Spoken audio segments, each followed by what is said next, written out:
But there's no. I loved it. There's no rosé drinking though during this. We really only have one rule. Rosé all day, baby. We only have one rule.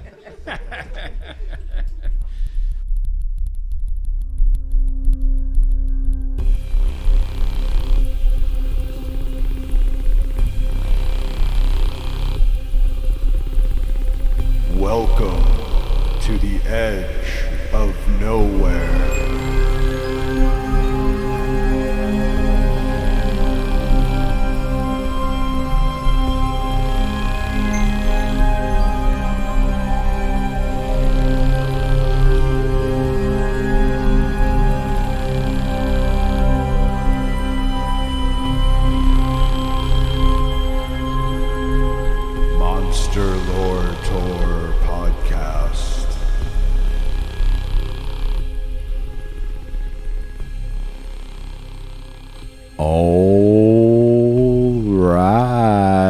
Everybody, and welcome to the Monster Lore Tour Paranormal Deep Dives from the Edge of Nowhere podcast. I am your host, Jeremy Carr, here along with my co-host and the pop to my weasel, Mr. Matt O0, a.k.a. the Moz. How we doing today, Moz? No complaints. Can it be ice weasels, though, like we talked about? The pop to my ice weasel. The popsicle to my ice weasel? Yeah, we just need some... The popsicle has to be laced. Is all. And Fair enough. Then you'll see the ice weasels. Fair enough. Hallucinogenic popsicles here on the Monster Lore Tour. My friend Fred saw the ice weasels, and I don't think we should mock him. Where was that? It was a long time ago on lysergic acid far, far away. Fair enough. Anywho, we are here today with our next interview episode. This one is being called Interviewpalooza, as it is our first group interview. We have 3 guests on this one. Our friend Heather, who is a friend of the podcast, and Heather's mom, Joy, as well as Heather's friend, Jess. And a special guest at the end, too, actually. So this is going to be a little smorgasbord. They all have kind of different stories under different themes, different genres. So a little bit of a mixed bag for you here on this one. They should be used to mixed bag if they're listening to this podcast this long. Yeah, I guess we are a bit of a mixed bag to begin with, aren't we? But, of course, before we get into that, let's get to our old business for the week. I think we each have one thing for this, Moz. You want to do yours first?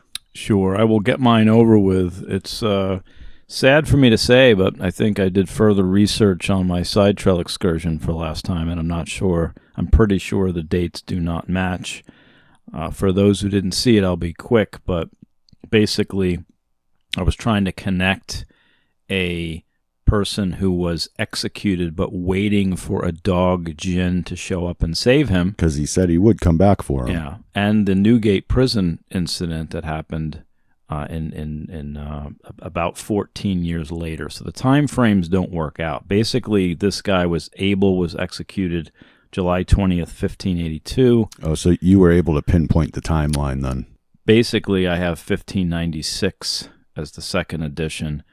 Could be as early as 1592 for the first, but basically it was in the 1590s, and this person was waiting for a dog to save him about 10 to 14 years earlier. Okay. So, but I am going to talk to Mr. Sherman and Mr. Peabody. No, is it Sherman? Peabody and Sherman. I'm going to talk to get the Wayback Mr. Machine. Peabody and his boy Sherman. Thank you. You're welcome. And we would have had to do old business and old business if we didn't figure that out. So boy. Thank you for solving that. But we're not. I don't want to say my goose is cooked here. It's just looking like we're going to have to get out the thermometer, Sure. and I could be reaching temperature at this point. Well, it's good to follow up and found your timeline. So really it just turns out that he wasn't abandoned at the gallows because of misfortune on the demon's part, but just because the demon left him hanging. Yeah. And maybe that was his comeuppance 14 years later. Yeah, Could I mean, have been that's what you get for dealing with demons. Yeah, I agree. It's like the scorpion and the frog, man. Yeah. I only read the grimoires. I don't make any deals, Unless, Fair enough. I don't want to talk about it. All right, and I have one more or a piece of old business as well. I mentioned how we were talking about the Nahwals Yes. And I mentioned how there was a rather recent sighting from last year, which I turned out to be correct on. It was actually, I have a story here from AmericanPost.news entitled "Nahwal Appears in Tijuana After UFO Sighting." This is a pretty interesting thing. And it's dated June 29th, 2022. So it is from last summer of 2022. So there was an incident. There were all kinds of lights in the sky, kind of a Phoenix Lights sort of event in Tijuana. And almost immediately afterwards, the ice weasels, the Nahwal appeared. A bunch of people saw it. There's a video of it chasing a lady through the street and stuff. It looks like it has the dog legs and everything. It's pretty wild. I think I've seen the picture. You're going to have to send me the picture. Does this look like a very skinny werewolfy thing? Yeah, totally. You're thinking of the right thing. Yeah. I'll put some links in the show notes for this. But the links are different. Let me read you some of this. Different species entirely. Let me read you some of this article here from AmericanPost.news. As if the UFO sighting wasn't enough, now a Nahwal in Tijuana. A security camera captured the presence of the creature. According to the images, a woman was seen running first, and seconds later the creature appeared. AmericanPost.news knew that the Nahwal appeared after the massive sighting of strange lights in the sky of Tijuana. Information circulates on social networks that the Nahwal was captured right in the place where the UFO sightings took place. Also, some users said that it is not the first time that they have seen the Nahwal in Tijuana. So what do you think of that, Maz? Sighting of a beastie like this in conjunction with a massive UFO sighting. That's kind of tropey, isn't it? The whole connection of why people think Bigfoot is transdimensional and stuff, very portally. Yeah, and back to Nick Redfern's Shapeshifter book. I mean, he spends a lot of time on cluster sightings. Others do as well, but it does seem like areas of weirdness, triangles. In my story, which we'll get to one of these days, is actually became more of a cluster sighting than I ever realized, only because I started to piece together. We had a party in the same woods for 20 years, nothing ever happened. I started to realize the three strange things happened during the same party. Culminating, I only focused on how it ended and culminated in this weirdness, but there were actually stranger cryptozoological precursors to what happened, and it became a cluster sighting. Only years later, me figure, that's how bright I am. It's happened to me, and I'm not even connecting these Redfernian dots until years later. Right. Yeah, and you've found a way to get me to tell a lot of my stories already. We got to find a way to get you telling yours here. Yeah, I'm working mine into definitely. I'm working mine in at some point. We have more US files than we even thought when we started, and it's not because we don't have a ton. But they're very interesting, the ones we have. You have, I don't know who has more, but I have several and you have several, I'd say. We'll do a few years of this podcast and then we'll add up who has the most stories. There you go. Because it's probably going to take a while to get to them all with all the different subjects they cover. But anywho, let's get to the meat of this week's episode. We're going to jump you in here. Heather's going to go first, and then Joy, which is Heather's mom, and then their friend, and then their friend's kid. We're going to get all kinds of stories here. I hope you enjoy it. And we will see you on the other side.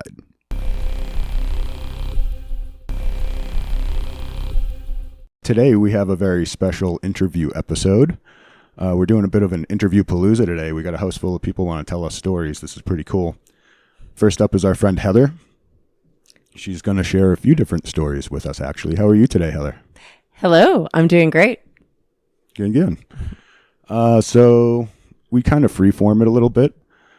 Just if you want to start giving us a story, we'll ask you maybe some questions as we go and talk about it afterwards kind of stuff. But do you know, you said you had a few, so do you know which one you want to start with? Wait, before we go, we always start with this. Raise your right hand.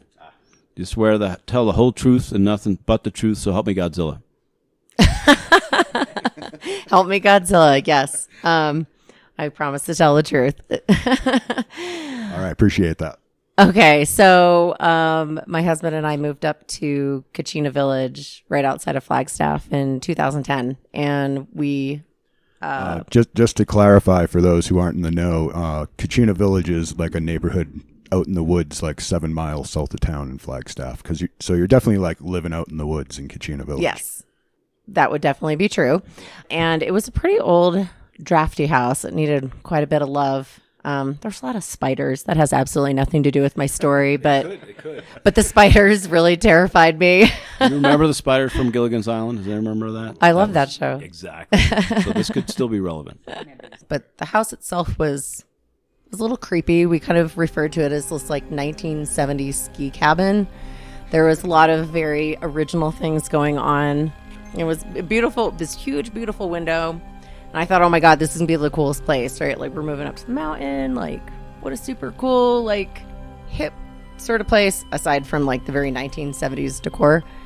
And so there was, at the top of the A-frame upstairs, there's, like, this loft, basically. And we spent quite a bit of time up there because that was kind of, like, our main living area.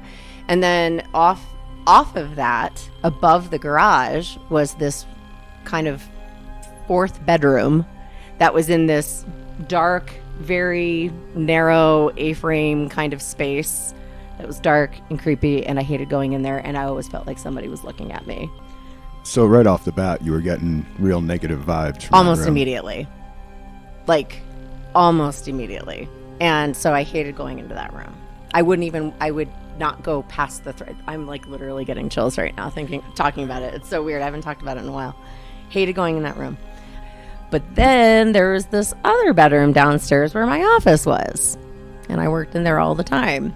I also hated being in there. It was like really uncomfortable because another really weird dark room. In fact, my son, when we first moved in the house, that was his bedroom. And it freaked me out so much so quickly that I actually ended up moving him into another room. And I'm like, I'm going to have my office in there and then I'll just kind of work this out. And so anyway, after, I don't know, a couple of weeks of being in the house and like feeling this kind of uneasy feeling, I ended up saging the whole house. And I did, like I was saying, I did like the whole east, west, north, south thing. And I remember standing in that room downstairs and my hair stood on end for like 30 seconds and I could not shake it. And so I did it again. I saged the heck out of that room.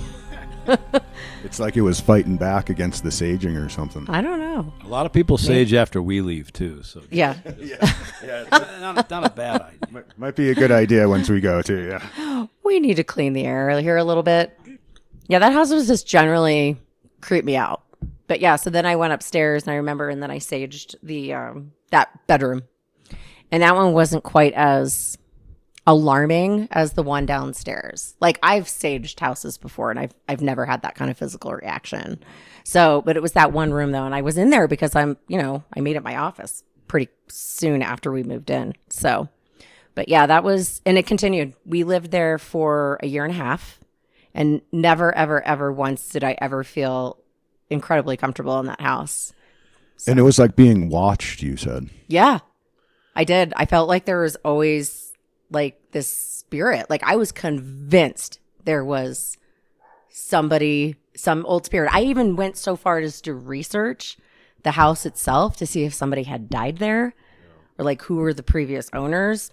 Never did find anything, but I was convinced that something bad happened there and there was some spirit hanging around a little bit too long. That's wild. But it never like physically presented itself to you. No, the only real physical reaction I ever had was when I was saging. And I literally I froze. Like, I felt really scared. I was like, oh my God. I'm like, sage again. Sage again. More sage.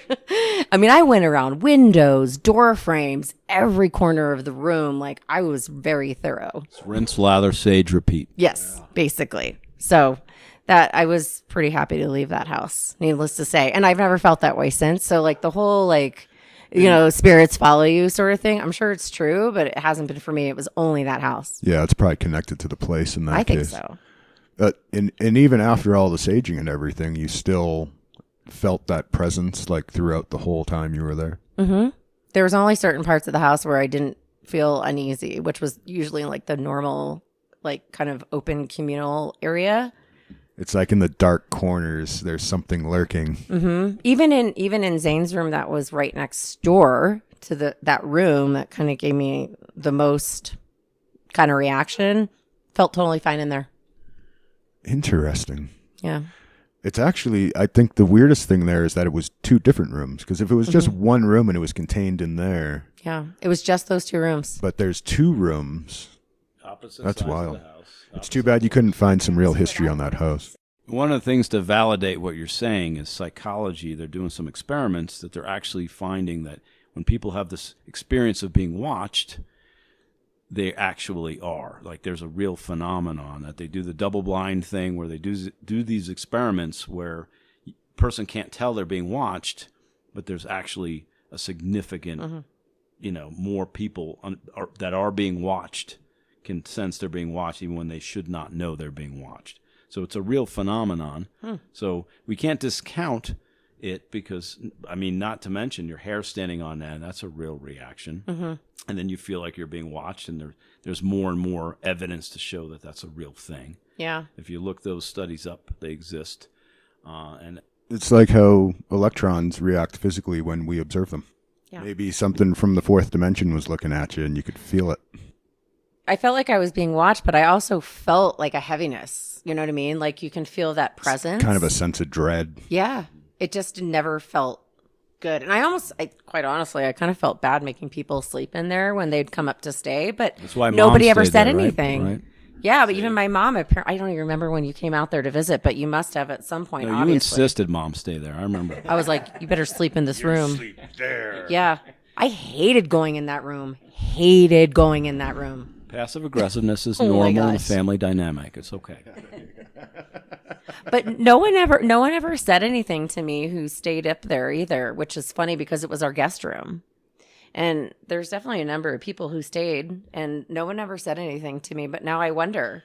Was that because they didn't sense anything, or was they just being polite, or maybe a mix of both? I kind of want to call them up and ask them if they ever felt weird staying in that room. It was my sister-in-law and her husband stayed in there a number of times. If you do follow up with them, come back and let us know. Okay, I'm going to ask them now. They're going to be like, you know what? I'm so glad you asked me that because actually I felt really weird and creeped out when I was there and I didn't want to come back and I was so glad that you moved.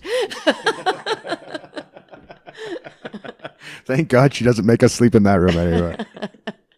Exactly. That's pretty cool. All right, let's move on to some aliens. Ooh. You said you had a couple of potentially alien-related stories as well? Well, I mean, I definitely saw some aircraft and I would say also proof that something not of this world landed in my yard. So yeah, there's 2 stories. It landed in your yard? Pretty sure. Mom, you should remember this. My mom might get in on this story. Are we still in Kachina? Or? No. So we got to go back to New Jersey Boop. No one actually has to go back to New Jersey. Boop. where I grew up. And so my mom, who's sitting here next to me right now, But that loses plausibility that aliens would go to New Jersey. I mean, voluntarily.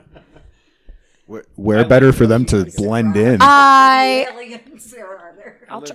not offended by that. But still, like North Jersey, that's where we are from. So this was in Warrenville. So Warrenville is a little town.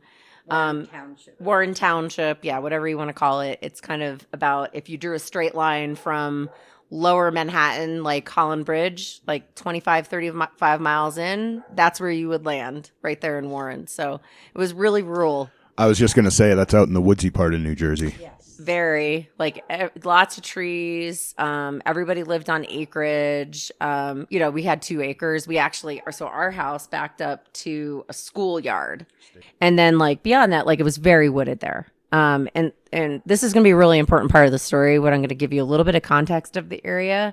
So we were in what was called the Watchung Mountains. And so you had now we think mountains out west, right? They're big. Hills, yeah. Yeah, these are hills. Patterson Hills. Or similar. Exactly. These are kind of hills. You can kind of see where the green kind of goes up in the distance. So, we're talking miles away. These are not like huge by any means. Nothing like the Rockies. It's the more rolling, hilly mountains. Exactly. And so you could see kind of what would be like ridge lines, right? I'm going to stop for a second. The dogs. Do I need to do something about them? Yeah. Okay, so anywho, we're in the rolling hills. You can see the ridge lines in the distance. Yeah. Okay, so from where our house is, and I think if I can remember, in fact, I can't remember which direction it was facing. I don't think it really matters ultimately, but so you could see kind of ridge lines, right? And they were these kind of rolling hills. And it was, it was out in the middle of nowhere, right? So we weren't really, our views weren't blocked by like city skylights, right? Or city lights rather, from like Manhattan. I think we were far enough away. So it was pretty dark, So in the summertime, my sister and I would partake in this activity that we started, which was called bat catching. And with bat catching, what we would do is we would take a kitchen towel, we would roll it up, we would take bakery string and we'd tie it together so it was like a roll. And then we'd put like lettuce or veggies in it and we'd wind it up and throw it up into the air.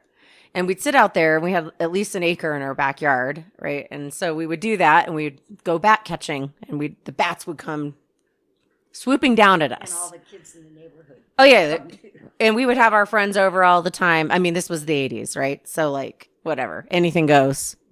And so we were out in the backyard doing our regular summer activity of bat catching. Today that's bat abuse, but okay. Bat abuse. Yeah, I don't think you could do that now, but in the 80s it was okay. Yeah, well, it's not like we were hitting them down from the sky. Like they wanted they'd grab food. Onto the thing. Would they grab onto it and ride it, or would they just swoop after it? They would try to grab. I mean, at least that was the whole point, right? They'd also dive into our pool. We had an in-ground pool too that was right behind us, and in the yard. So anyway, one night we were out there. It was me. It was my sister Megan. It was a couple of the other neighborhood kids. Can't remember everyone who was there. There was a whole bunch of us that just kind of ran together.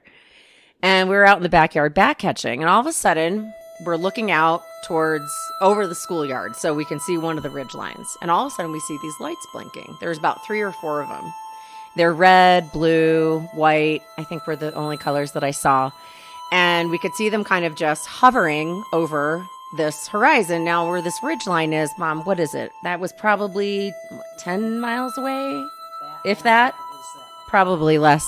And all of a sudden, I see the lights, and I wasn't alone. Obviously, my sister was there with me, a couple of other people, a couple other kids. And we were probably like 8, 10, 11, 12 years old in that range. And all of a sudden, you see the lights align in this vertical position above the ridge line. And then you see them blinking, and they kind of moved up and down a little bit, like not too far apart from one another. And then all of a sudden they disappeared. We're like, whoa, we're looking at this like, what the heck is that, right? Standing there in the backyard, we're like, what just happened? And all of a sudden within, I think about 30 seconds, we heard what sounded like a really low flying plane. Like it was loud, like a jet.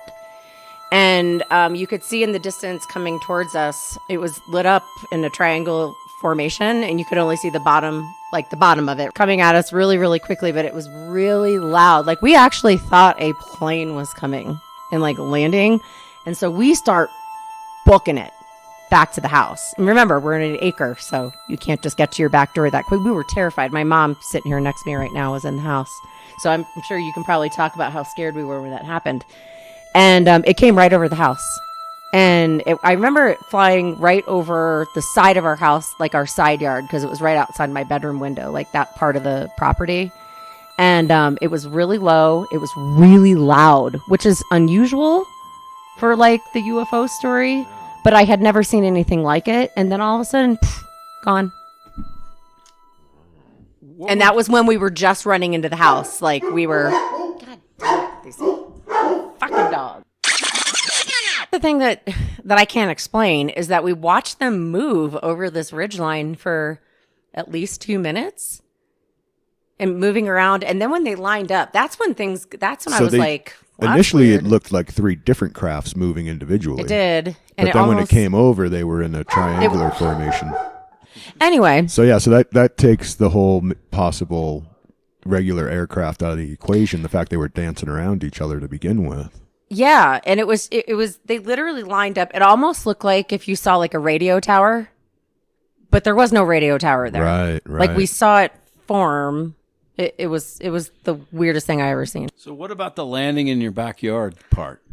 That's the next story, she said. I asked her that too. That's a separate story. But good segue though. Let's do that one. So again, we had 2 acres, and we had one of those ride-on tractors. And I even cut the grass because, it was the 80s. Those ride-ons are fun. And you did things as a child. It was a different time then. Sure was. And plus it was fun, to your point. But I remember going out to cut the grass. And this was probably a couple years after the story of where thing flew over the yard. It was the middle of summer, and so our grass was pretty healthy, right? It was green, and I remember going outside at one point, and I noticed this burn spot in my grass, and it was in this kind of triangular formation, but it wasn't that big. It was maybe, if I would estimate in diameter, and Mom, you remember this, right? Seeing the burn mark in the grass. Yeah. We couldn't explain what it was. I feel like it was maybe 15 feet diameter. 15 feet to a side on the triangle? It's pretty big. I mean, it's not like a huge spaceship kind of big, but that's pretty big. Yeah. So there's not really a story to tell around it, but it was more like, this is completely unexplainable. It's kind of like when you think about the crop circles. Yeah, totally thinking of the crop circles. Yeah. Yeah, it was really similar to that, except it was a kind of it was a triangular shape. It was not there the day before. It was there the next day. Couldn't explain anything as to why it was there. How does that compare to the last story, the triangles you saw? I know you were young and everybody was young. You don't know how high up it was, but how big do you think? What could you guesstimate the size of what you saw in the first story was? It was bigger than 15 feet. Yeah, that's what I figured. Yeah, I mean, it was. Gosh, I'm literally visual. I can. You just remember something so vividly. I feel like I'm standing in my backyard looking up at the sky right now. Even when I was describing the burn mark, and I would say it was easily. Oh my gosh, the width of my house. So whatever is that? So you're probably talking about 40, 50 feet. Yeah, I was going to say about 50 feet probably on each side. That's how big it was. Maybe bigger, quite honestly. That's substantial. It was big. Maybe the 15 foot per side one was the little shuttlecraft that they came down to check the place out with. Yeah. With their anal probes. They didn't make it into my house. At least not that I'm aware of or remember at this moment. But how close of a time frame was it between the 2 stories? It was a couple of years. Okay. Yeah, because I was a couple of years older with the second one. Same house though. Same house. Yeah, so same area. There's actually another one. Here, lean in. The same house with Megan and Maya and the third girl that was in their group. Whoever, yeah. Megan, Maya, and the other girl were all in the swimming pool, and they were older than Heather. They were teenagers, and they all came running in and said, "Come out and see these lights." There were 3 lights across this same up towards Martinsville. We actually got in the car and drove up to Martinsville. Wow, so this is so there is a recurrence then. This was years later, though. Several years later. I would say maybe 5 or 6 years because they were, 15, 16 years old. Was I not home at the time? No, I don't know where you were. You might have been asleep. I don't know. Because this was late at night. This was 10 or 10:30 at night. So we went out Washington Valley Road, which goes straight to where the lights were showing. And we got there and there was nothing there. Wow, wild. But that was, yeah. You didn't even know, probably. I guess we never. No.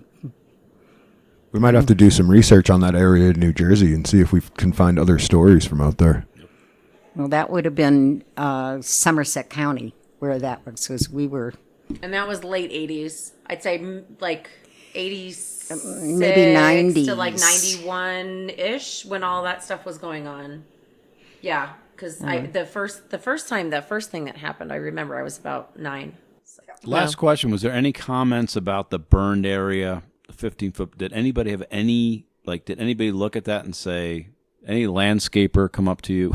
No, we didn't have landscapers. No, I know. Well, I can guess you had a tractor, so I'm guessing that. It was in our backyard, so it was really us. I don't remember saying anything to anybody about it. It was just kind of like, well, this is very strange. And it was almost smack in the middle of the yard. I can picture exactly where it was right now. And we had a really big yard. So, yeah, I never explained it, but it was bizarre. And would you say the grass was burnt or just matted down? You said kind of.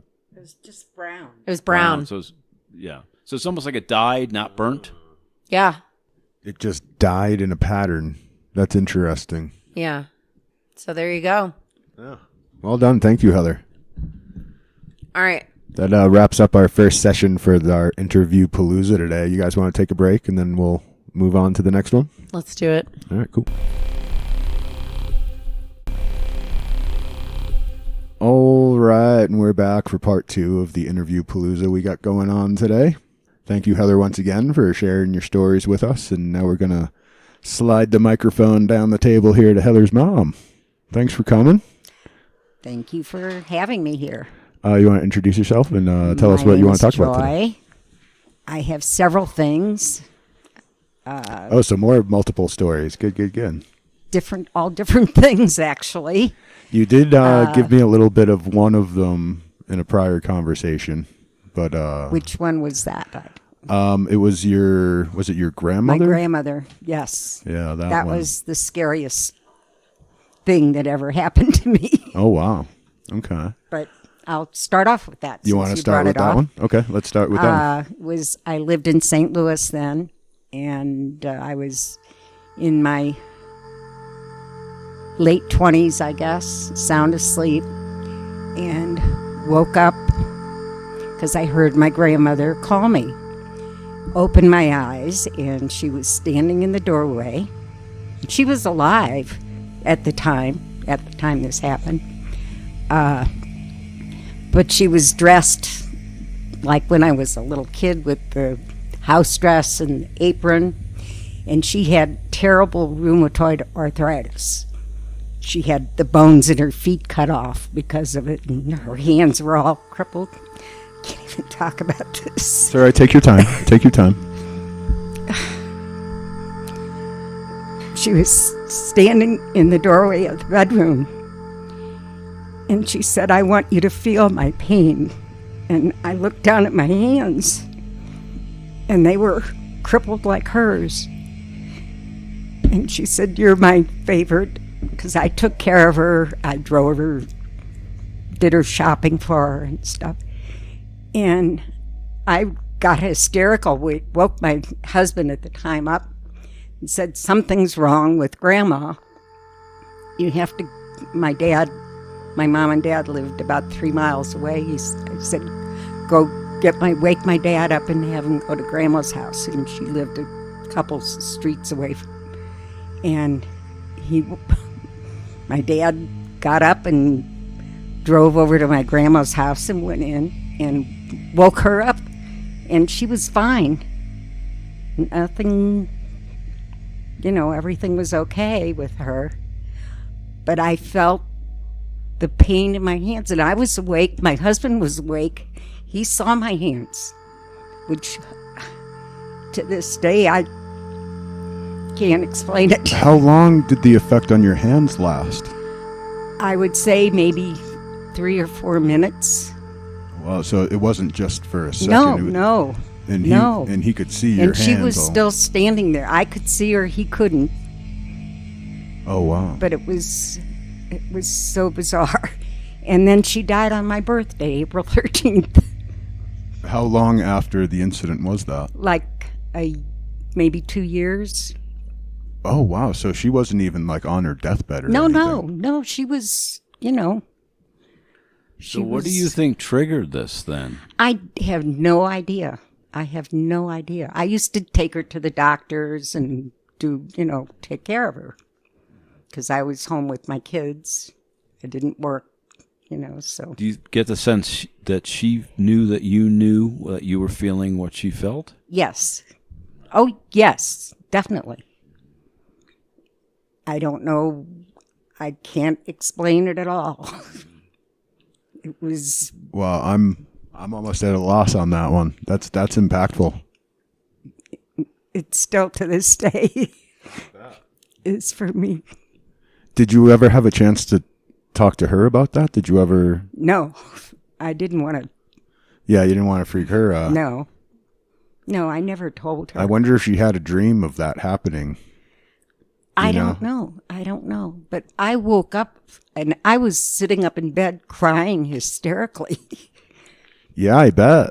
Not only the impact of seeing your apparitional grandmother, but to worse feel than the pain. The pain, actually. Yeah. Seeing her, what she looked like when I was very young, like 5, 6, 7 years old. Can't explain it. Wow. That's amazing. Explain it. And then, let's see. Hold on. I have a question.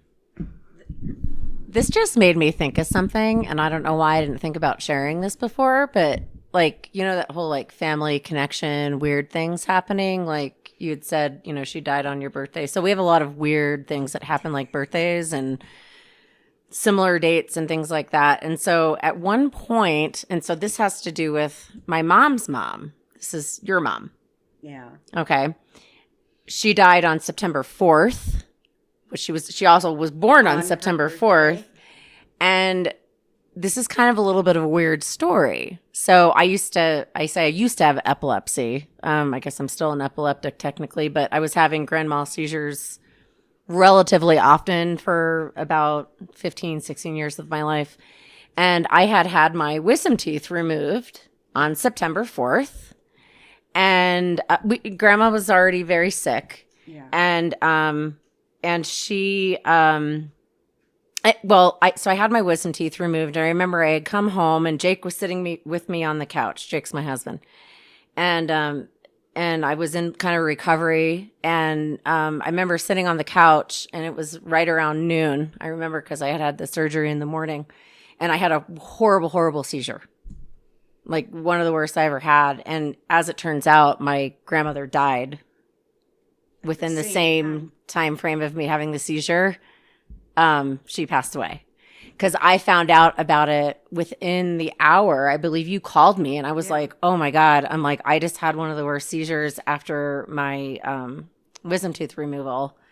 And for me, my triggers were sickness, trauma, or usually my triggers for seizures.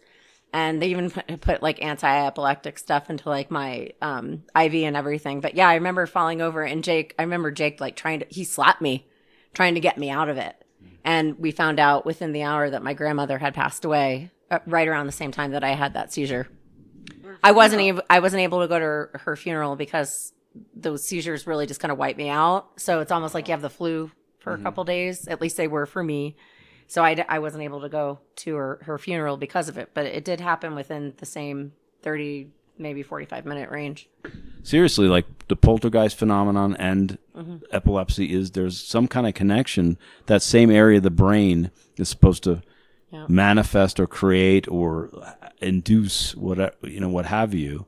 And you experience that and that there is some tenuous connection that they're studying right now that kind of relates the two together. Yeah. So. But anyway, just thought I'd interject and share that because that felt kind of important. The free flow thing actually is where you figure stuff out. So thank you. Right. Back to you, Joy. Okay. All right. This is in St. Louis too. This was a house that was built in like the 1920s that we lived in at that period of time. And there were several things that happened. And this is St. Louis. This is St. Louis, yes. St. Louis County. Not, we had moved from the city out to this house. So you're out in the rural parts again. Yeah. Yes. Seems to always be where it happens. And there was a sidewalk that ran along the side of the house with the driveway. The sidewalk was right up against the house. And I was going to sleep. My sister was already asleep. My mom and dad were in the living room watching TV. And my dad came in my room and he said, "What are you knocking on?" And I said, "I'm not knocking on anything." And then I said, "Oh, I hear that." My mom came in and all the way from the front of the house to the back of the house, there was this tapping like someone was walking with a cane. And at the end of the stair, there were stairs going down to the basement at the end where the trash cans was. And we looked out my mom and dad's bedroom window to see who was out there, because we could hear the sound going down the side of the house, and my mom and dad are looking out the window. They couldn't see anything. And then all of a sudden the trash cans fell over and fell down the steps. And my dad went outside. There was nobody out there. And then the other thing, my brother's bedroom was upstairs, and there were 2 empty rooms that were unfinished bedrooms up there also. And my brother used to swear somebody was walking around in this one bedroom where my grandmother's, it was my grandmother's sewing machine was. And he used to hear the sewing machine start up.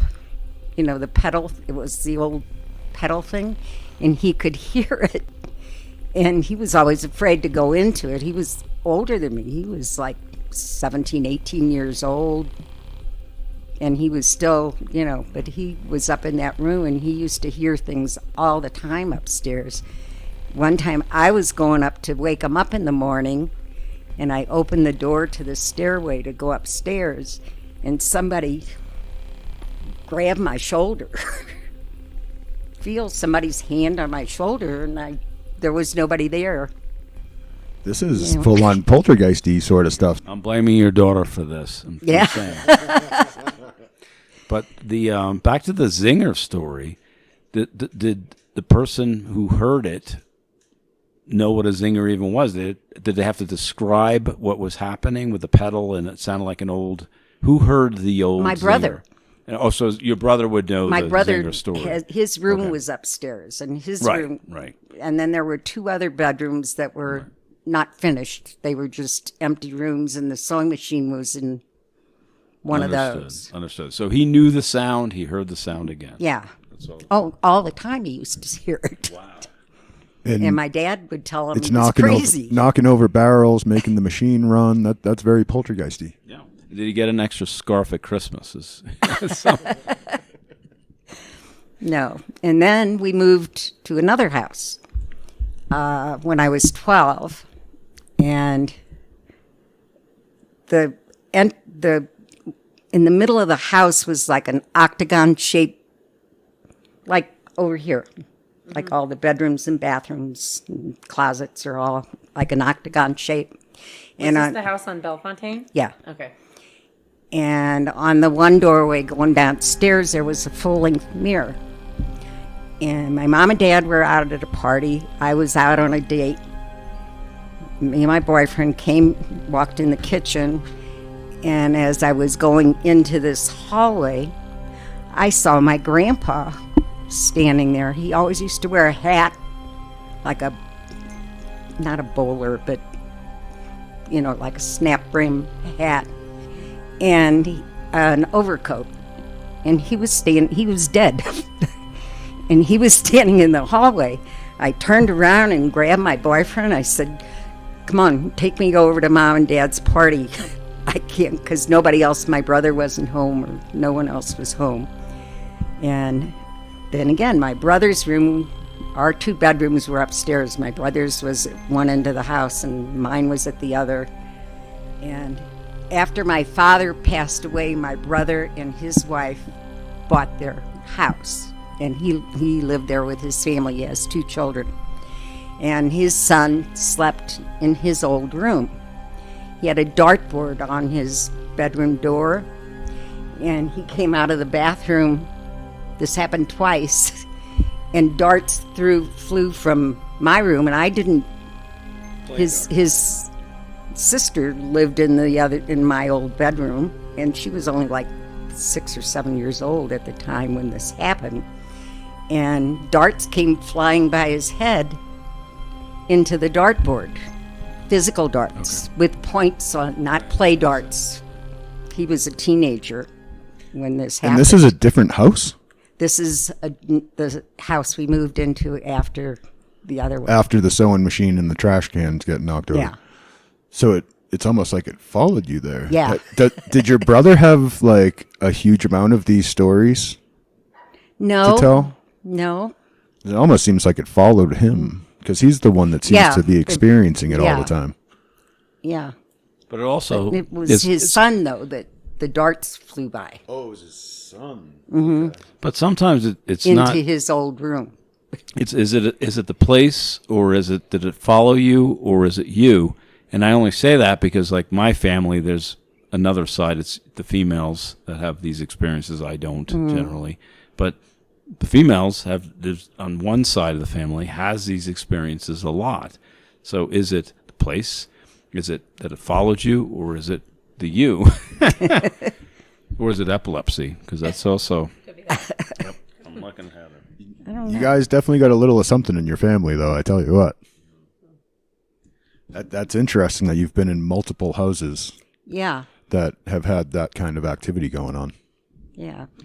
If you go back, though, is there more of that? And if you go back to your grandparents, and I don't recall him ever. not everybody talks about this stuff. No. I went to a psychic one time only, because it scared me. But because my dad went, and he told me, you got to go to this woman. And his sister, or his sister-in-law went. Several members of my family went to this psychic. I went, and I don't know if I can tell, and I don't know if I ever told you this. Should I be Worried? No. Okay. No, it's just there She's not were your mom. strange things. This was when I was like 24, 25 years old. And this woman told me I had a white aura, which I don't know what that means. But she told me all this stuff about things that were going to happen. And one of them was beware of Roberta Evangeline. I remember that. You told me about that. Yes. She gave you a specific name? Oh, yeah, which made no sense to me. At the time. I was married to my first husband. My second husband's name was Robert Everett. And I should have been There's beware. 2 missing persons for both of her husbands. We'll get to that another episode. No, but that was very weird. She said my son would never be in cannon fodder. And at the time, I thought, what does that even mean? And I was telling somebody sometime over my life, what does that even mean? She said, that means he wouldn't be in a war or service or anything. And he never was, because he got into trouble and couldn't. Legally. But what was the name yeah. again? Back to the name? Roberta Evangeline. But Became, and And like 10 years later, I met okay. Robert Everett. Right, eh, Robert who Everett. we had got divorced from him eventually. Right. And then she had a mirror. It was in her dining room. There was a mirror over her credenza or whatever. And she's looking in this mirror, and she says, and beware of Bob. I had no idea who Bob was. I ended up marrying Bob. Wow. Did that work out? No. Oh, okay. No, not at all. I got that feeling. It's her father. Yeah. Enough said. No. That was a joke. it's okay. It was a joke. How many years between the psychic and meeting your ex? Probably maybe 8 or 10. Yeah, see, when it's that far behind you, it's hard to Well, put those yeah, I connections was together. still married to another guy at the time. Right, I right. hadn't even met him. But Wow. it was, the name always stuck with Roberta Evangeline. Where did that even come from? All right, Joy, thank you very much. Anything else you want to get to? Or? No, that's enough. That was There was one other thing, but it's You want to save that story for the next time. maybe the next time. all right. And there's round 2. We do have a round 3 coming up. You guys want to take another break, or you want to get right at it, or?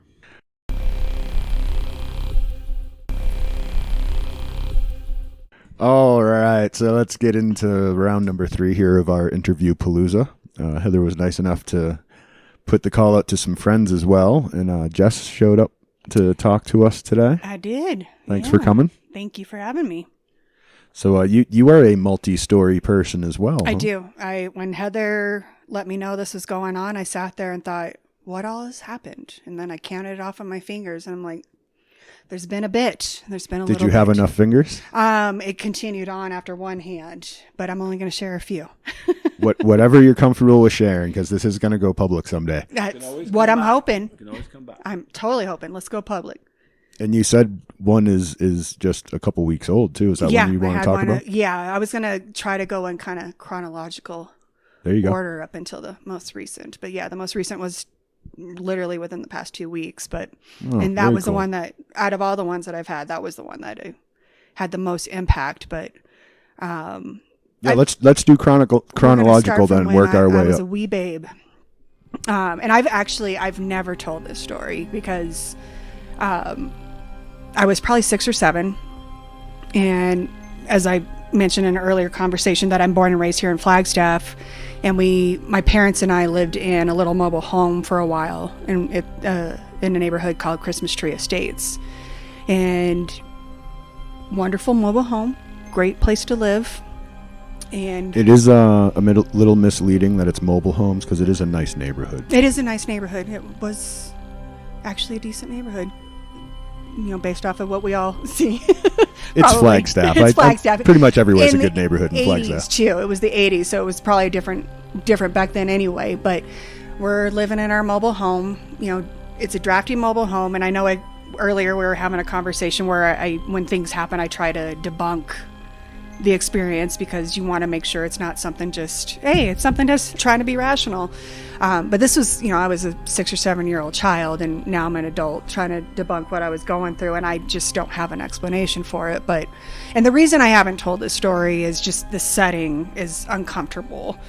I was, like I said, 6 or 7 years old, and I was in the bathroom doing my thing, as children do, and all of a sudden, I just feel somebody brush the back of my head and brush down my hair. And it was very distinct. It was something where I turned around, and where I'm sitting, there's no way any human being could be where that would have come from. There's just the bathtub was there, but the bathtub actually had a device that my mom used to air dry our clothes. So it's not like somebody could have been standing in there. Nobody could have been standing behind me.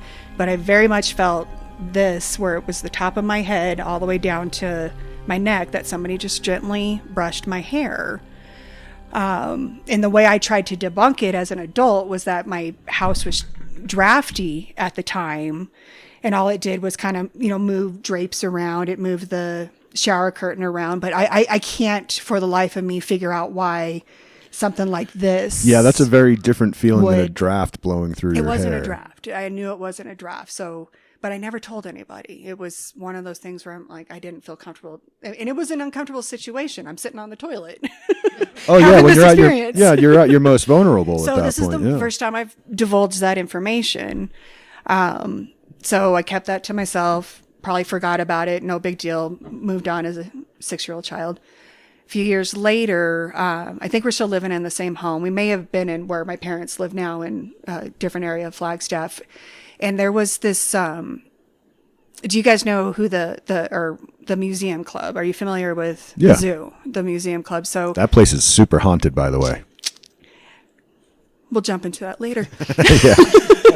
Or as we're easing into that, there was this painting that was it was in late 80s that I don't know who the artist was, but he depicted the outside of the museum club with the hitching post and with horses outside. So he had taken it back into the day of when it was originally built. Making it look original, yeah. Yeah, and it was for some reason, there was a lot of my family and a lot of people from Flagstaff who really wanted to get their hands on this painting. And so my parents packed up my sister and I, and we went to the zoo, as it's called. It's right. Nickname for the museum club is the zoo. There's no actual zoo in Flagstaff. It's not a zoo. It's not actually a zoo, but I think there's a reason behind that. And And when we walked in, because the zoo is considered a bar, my sister and I were instructed to stay within the entrance area and not actually go over where the merchandise area and the merchandise area was over in a certain part of the bar, and then the bar was on its own. But my parents very distinctly were like, you guys can't come over to the bar. So she and I stayed over where the fireplace is and hung out, and I'm just looking around, enjoying the pool table that's over there, wanting to go play pool. And I feel my sister pull my hair, like a very distinct tug on my hair to where my head actually moves.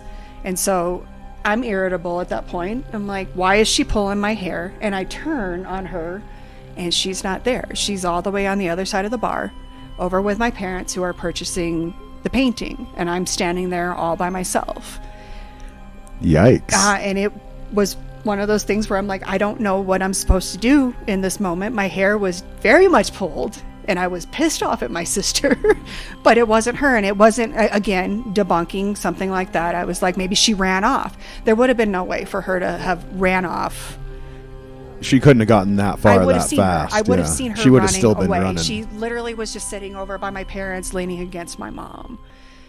Wow. But it was, my head turned. It was enough. It wasn't violent. I want to make that clear. It wasn't Right. anything that, and It was more playful. but it was another thing that I was like, I kept to myself. I don't think I told a soul. I think this is the first time I'm actually Wow. talking about that. Look at that. We got exclusives. You know, I've Honestly, looked into though, I don't even think that's a weird story because I have heard so many ghost stories from the museum club. Yeah, and I was That one researching does- it again. I've looked yeah. it up before, but I was like, you know, it has a history. It does have a history. Oh, It's been does. here forever.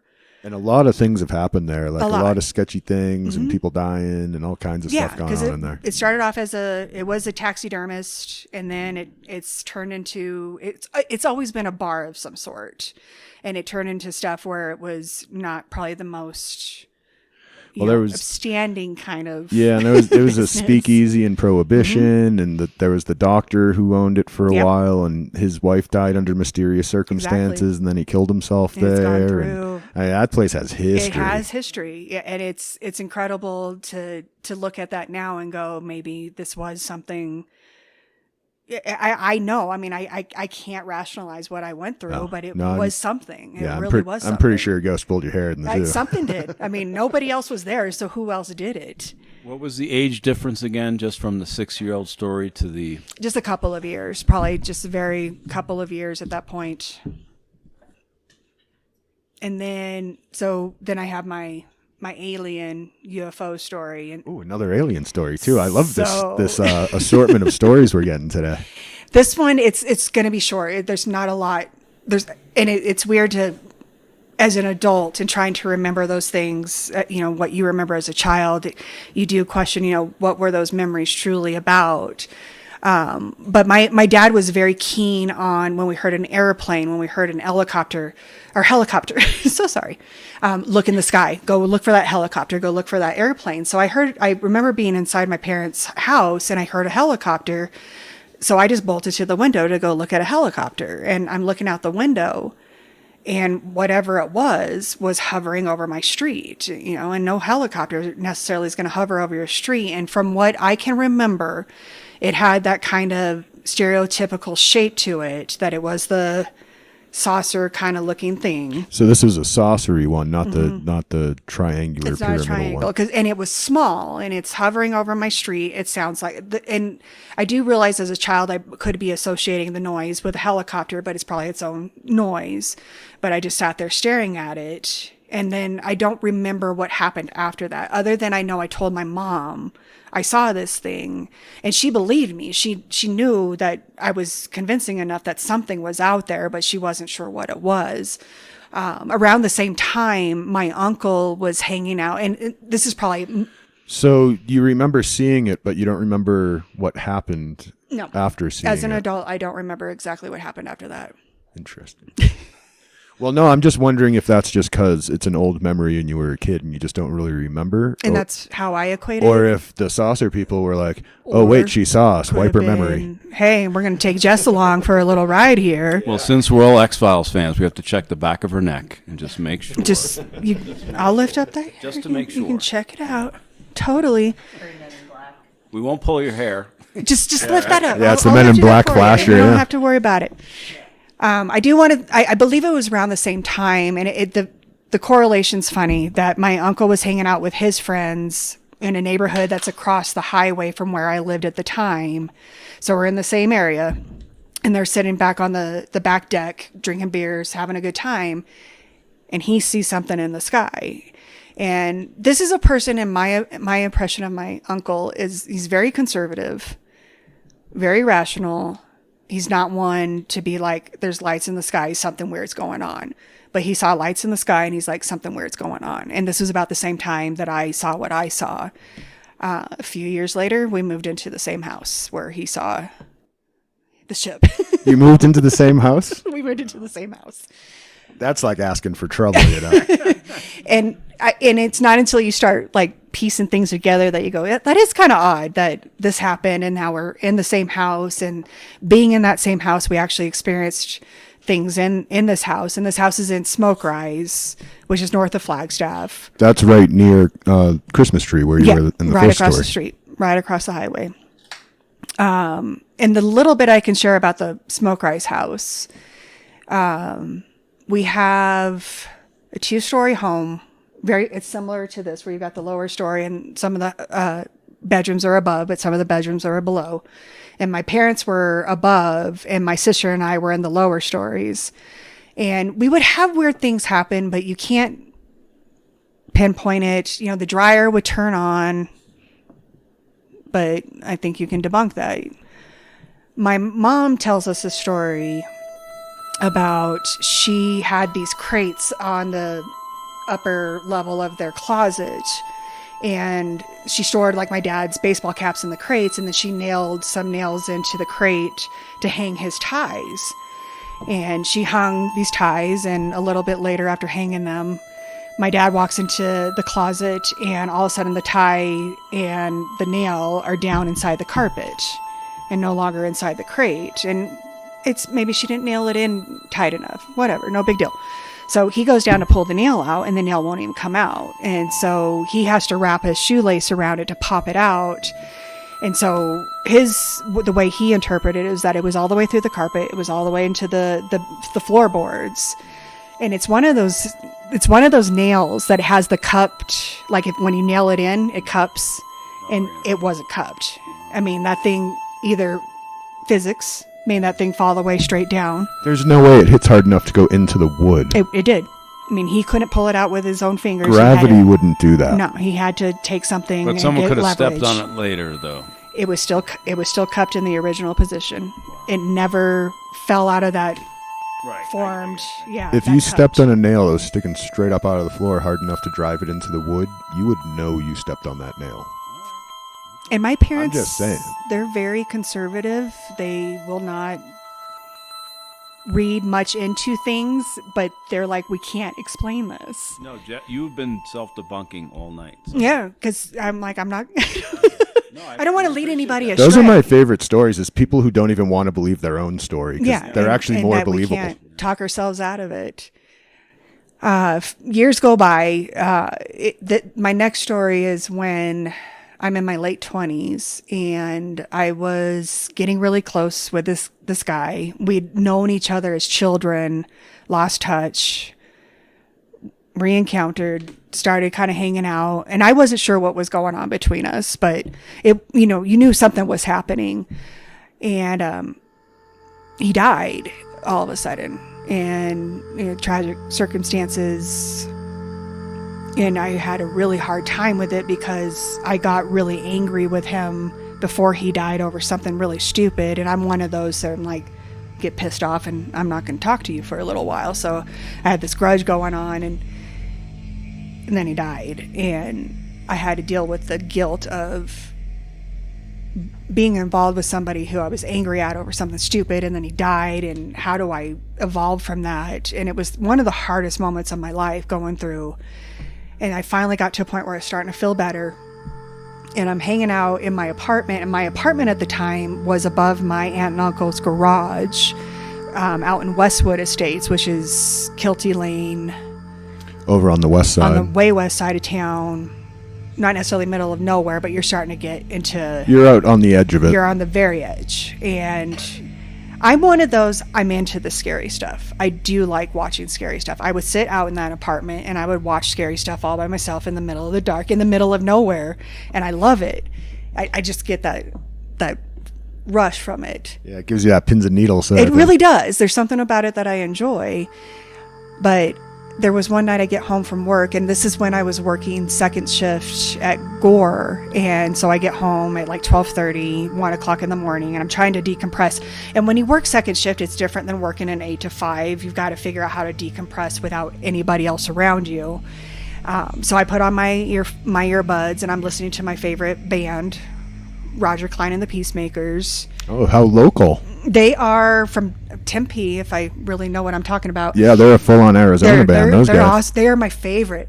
And I'm not somebody who sings in front of people, but I'm sitting on my bed and I'm singing along with Roger, and I'm just really trying to decompress from life. And I feel this, and somebody just shoves me on the shoulder. And again, it's not violent. It's not like a huge shoulder shove where I fall off the bed or anything, but it's enough to where I move forward, and I turn around like going, hey, and then I realize I'm alone. There's nobody else in the room with me, but it's so distinct and forceful that I'm sitting there going, what am I supposed to do with this? And so I take out my earbuds and I wound up going to bed, but I still to this day, and this is about 12 years later, that I'm like, who shoved me?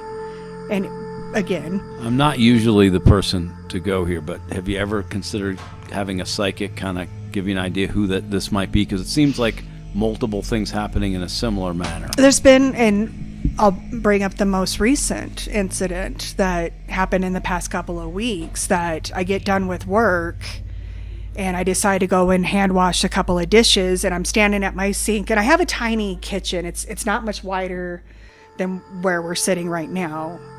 And so you're talking 10 feet, 12 feet? We're looking at this. Oh, you mean just on that side of the table? We're probably 4 really feet, narrow. Maybe, like 4 or 5 feet between me and the oven and the refrigerator. So I have the sinks here, the oven and the refrigerator are behind me.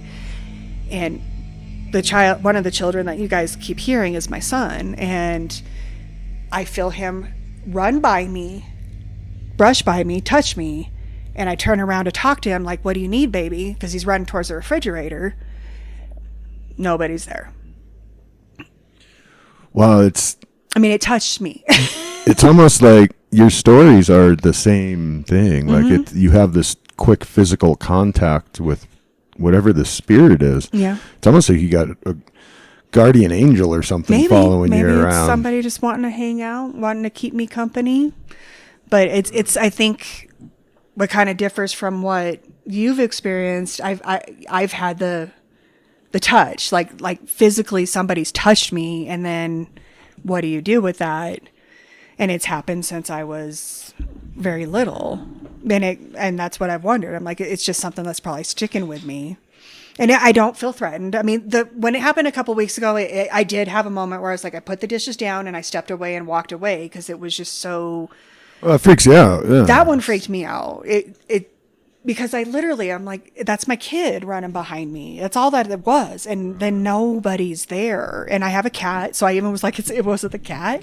But you don't get a sense that it's anybody from your past or someone that's passed on, or. I'm not picking up on those things, but I also am not giving that kind of energy to it to try to tap into it to see if there is something more that I could maybe garner from it. And it seems almost an inherent thing for you because it started when you were so young, when you were like 6 years old. Yeah. And it continues not like all the time, but every once in a while. And yeah, exactly. Where I can go probably a decade and not have any incident that I'm aware of.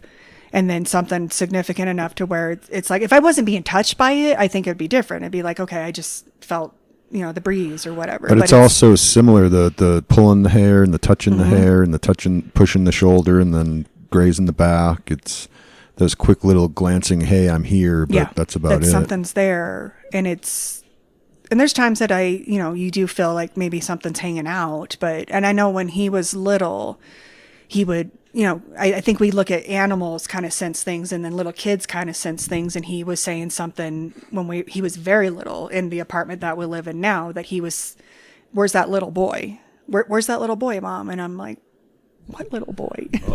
Well, since your little one has wandered in, let's ask him if he's had any. Oh, he I'm sure he will have a few things to say. You want to say a few things? All right. Go over there. You want to come sit with me? Come sit with Mama. Sit here. Come on over. There you go, buddy. Oh, yeah. You were outside, weren't you? You got to talk right into that mic, okay?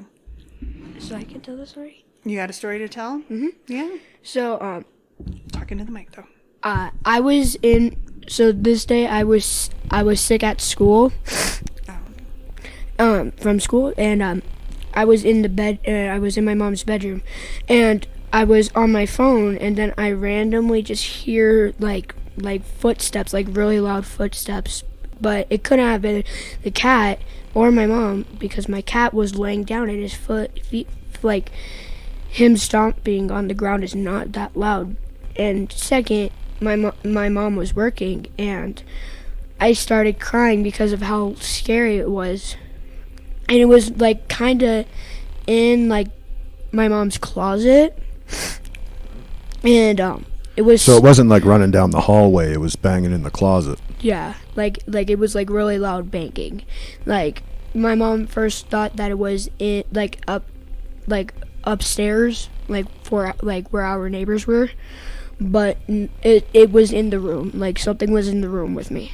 And I was scared. And I don't think I went back into the bedroom until I was fine again. That's good. Yeah, just get away from it. Yeah. Yeah.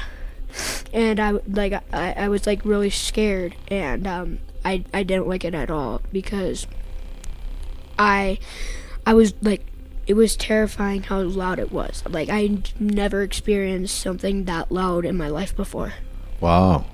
And yeah, that's pretty crazy. Yeah. And coming from a closet, it's not like there's a window open. That noise can be coming in a closet. The way he described it too, it's like, granted, we're on the first floor. We got neighbors above us, but the footfalls were on our carpet. Right. It wasn't coming from. You can tell that it's like really local sound. He could feel it around the room, around the bed, and you could like feel the shaking from it. He could, yeah, right. You could feel like, there was something. Wow, that's an intense story, dude. Like something. Nodding, Yeah, that's a scary story. I've had similar stories to that myself, actually. So, Jess, what's your kiddo's name? His name is Tristan. Tristan. Mm-hmm. One thing we've learned, though, if you're not afraid, it's not going to be as bad, and it's just kind of a cool story. Yep. So, and that's but what at we the talk same about. time, we agree something might happen. Yeah. So we're not judging. We're understanding of these things, and the less scared you are, the less exactly bad right. it'll That's be. what Mama said. Huh? That's actually something we talk about in our podcast. Is the less frightened you are of these things, the less power they have over you, and the less likely they are to be able to hurt you or anything. So that's really the thing to remember: is it's okay to be afraid, but don't let them know you are. Right. And the cool thing is, if something happens again, you can come back on the podcast and talk So about we it. can just keep talking You'd about be like, it. hey, thanks for visiting again, because now I can talk to these cool Right. people here. You feel good talking about it? Yeah. Yep. You feel safe? Yeah. That's what we want. And it feels better to talk about it when other people hear it and they go, "Wow, that's a cool story." It makes you feel less scared by it, and really does turn it into less of a fearful thing and more of a, hey, listen to my cool story kind of thing. Exactly.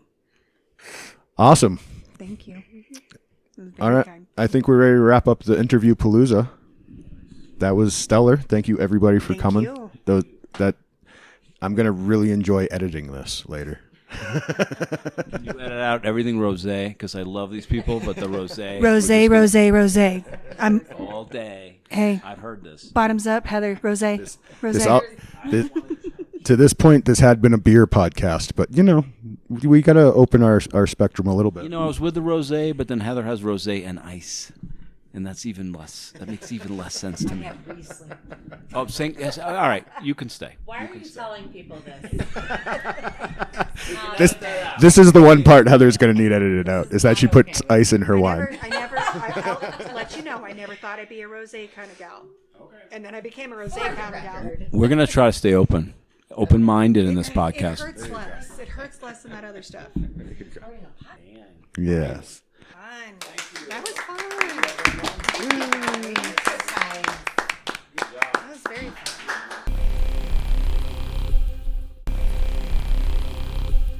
All right, so there you go, everybody. There's our first conglomerate-style interview for you. Hope everybody enjoyed it. Before you go, please remember to like, subscribe, follow, share. If you know anybody else who would be interested in the Monster Lore Tour here, please leave us some comments on whatever platform you're listening on.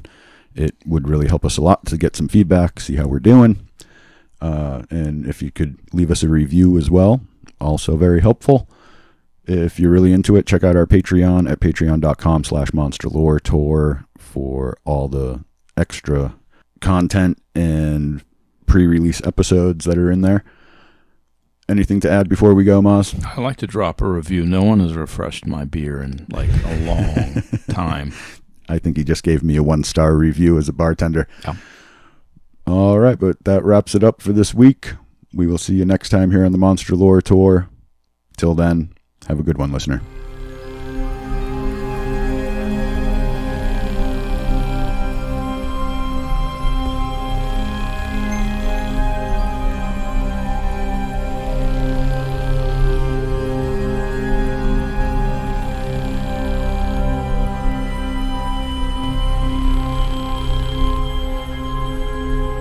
Monster Lore Tour Podcast.